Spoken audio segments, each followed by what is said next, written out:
tayo sa La Dolce Vita para kumain ng breakfast.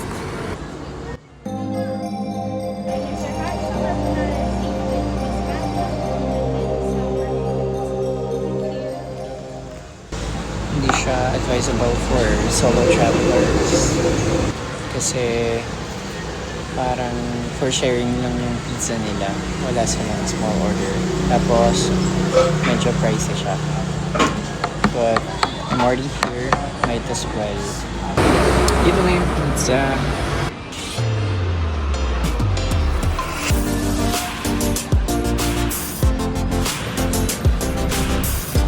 Try ko tong carbonara seafood nila. Ang dami. I think good for sharing din siya. Kaya pala mahal siya.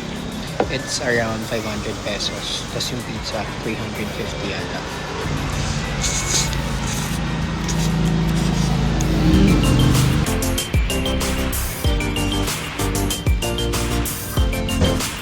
So good. Grabe, sobrang sarap. Sarap.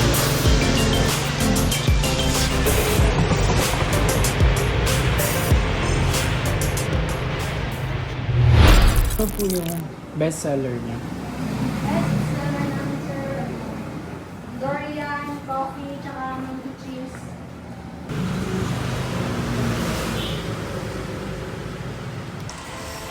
Ito yung binili kong ice cream. Nalaglag yung unang binigay. So, pinalitan nila for free. Balik. Dito yan sa Moonflower Garden Restaurant. Malapit lang siya sa pinagstayan ko. And mango and cheese flavor itong pinakain ko.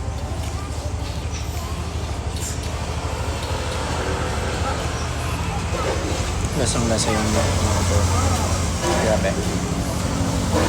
And this is only 40 pesos. Sobrang daming scoop. Grabe. Even their cone, I feel like they're homemade too. Sobrang sarap. Nasa siyang honey. Very crunchy din. Love it. You should try it when you visit. Malapit lang siya sa La Dolce Vita. Actually.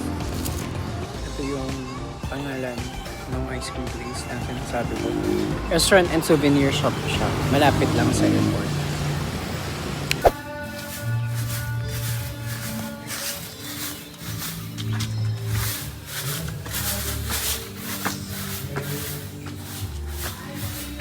Isa lang po.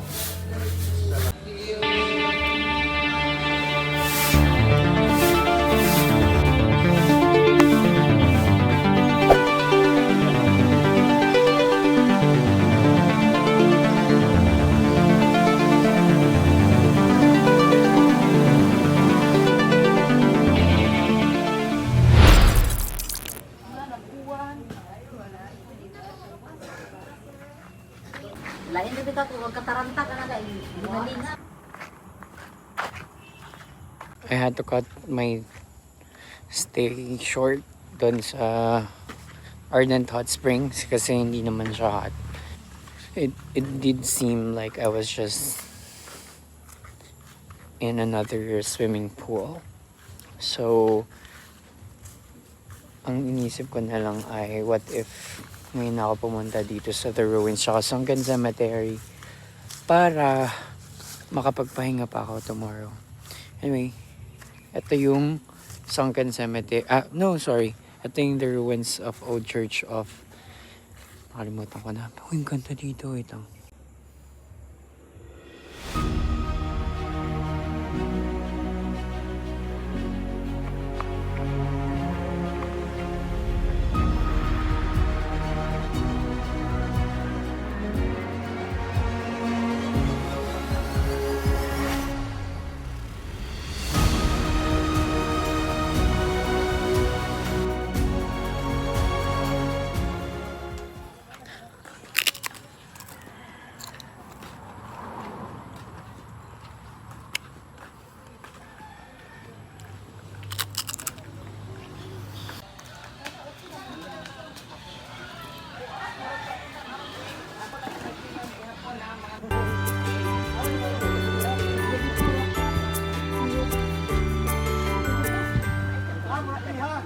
What's up guys? Last day na here in Camiguin. And for today, bago man lang ako umalis, I wanted to try Nanaw Cafe. However, I think sarado sila at this hour. Baka mag-utopia na lang ako. Breakfast, then naalis na ako. Sure ko lang. So yung, this is the view from Nanaw Cafe. Kung mas mataas sana ako, mas makikita ko siya. Anyway, actually bukas pala sila. Dito na ako.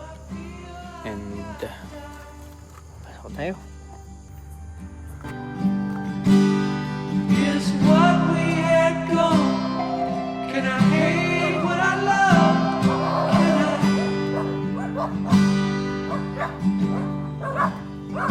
We were two lonely people till we found each other's way.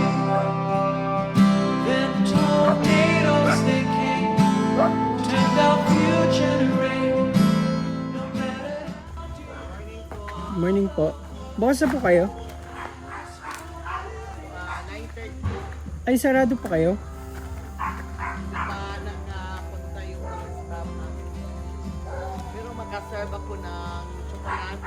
Tsokolate. Sige po. Na mayroong mga kakanin. Sarado pa pala sila, pero parang yung may-ari. Sabi niya, pwede daw siyang mag-serve ng chocolate, tsaka mga kakanin. So, dito na tayo. Almusal na tayo. 'Cause it all means nothing. Dito muna tayo sa duyan habang naghihintay. In-order ko pala si Puate tsaka putomaya, which is the Pinoy version ng mango sticky rice. Tingnan niyo yung view.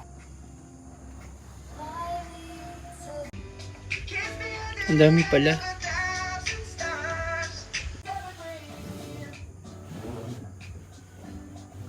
Okay, let's try. Si Kuate. Sarap. Try natin. Mango sticky rice. Or they say it's putomaya. Ang